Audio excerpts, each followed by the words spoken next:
saya Farniati Rustam. Saya mahasiswi program studi pendidikan Guru Sekolah Dasar Universitas Muhammadiyah Buton. Pada kesempatan kali ini, saya akan memaparkan materi mengenai jenis-jenis tabel, grafik, dan diagram dalam mata kuliah statistik.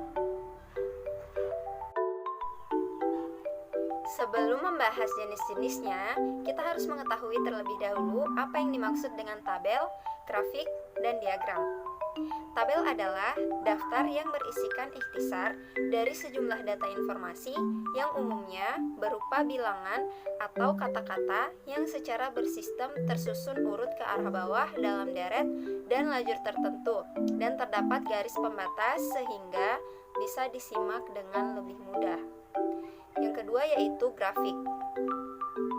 Grafik diartikan sebagai suatu kerangka atau gambar yang akan digunakan untuk membuat suatu objek visualisasi dari data-data pada tabel dengan tujuan dapat memberikan informasi mengenai suatu data dari penyaji materi kepada penerima materi.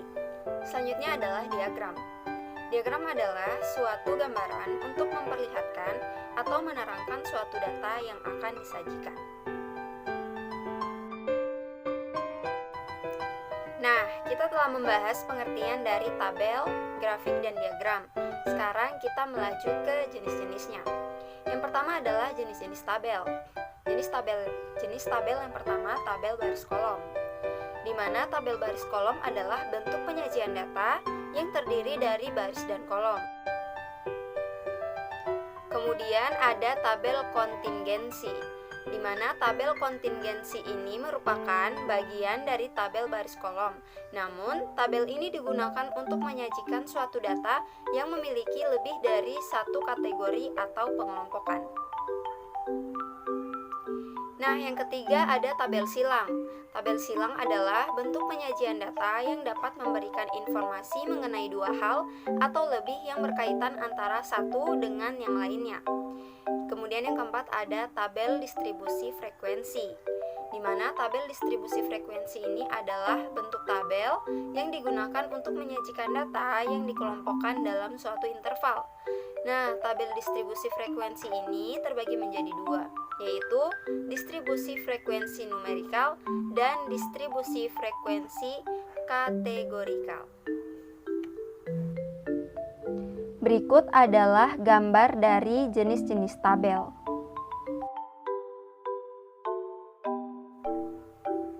Selanjutnya adalah jenis-jenis grafik. Yang pertama adalah grafik batang. Grafik batang merupakan jenis grafik yang menggambarkan beberapa data itu ke dalam bentuk batang. Grafik batang atau histogram ini merupakan jenis grafik yang paling sederhana dan juga sangat mudah untuk dapat dipahami. Kemudian ada grafik garis. Grafik garis ini merupakan jenis grafik yang menggambarkan beberapa data di dalam bentuk garis atau kurva. Nah, selanjutnya ada grafik lingkaran. Grafik lingkaran ini merupakan jenis grafik yang menggambarkan beberapa data di dalam bentuk lingkaran. Grafik lingkaran tersebut digunakan untuk dapat menggambarkan presentase nilai total dari suatu data. Berikut adalah gambar jenis-jenis grafik.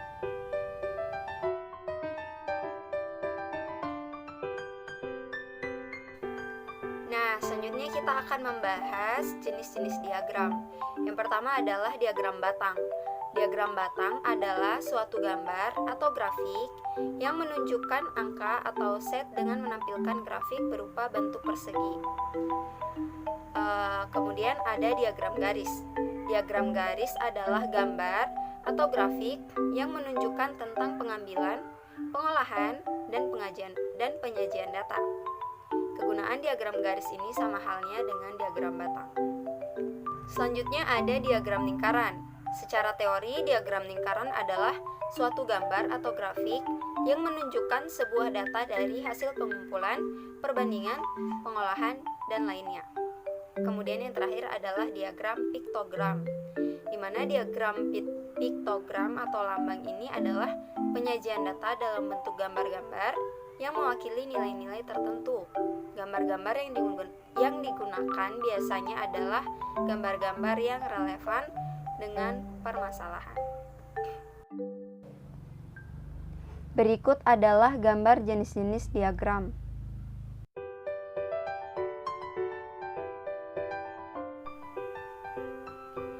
Nah, cukup sekian pembahasan mengenai jenis-jenis grafik, diagram, dan tabel dari saya.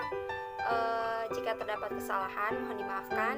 Dan yang sangat penting adalah semoga video ini dapat bermanfaat bagi teman-teman sekalian yang menonton. Sekian dan terima kasih. Billahi taufik wal hidayah. Wassalamualaikum warahmatullahi wabarakatuh.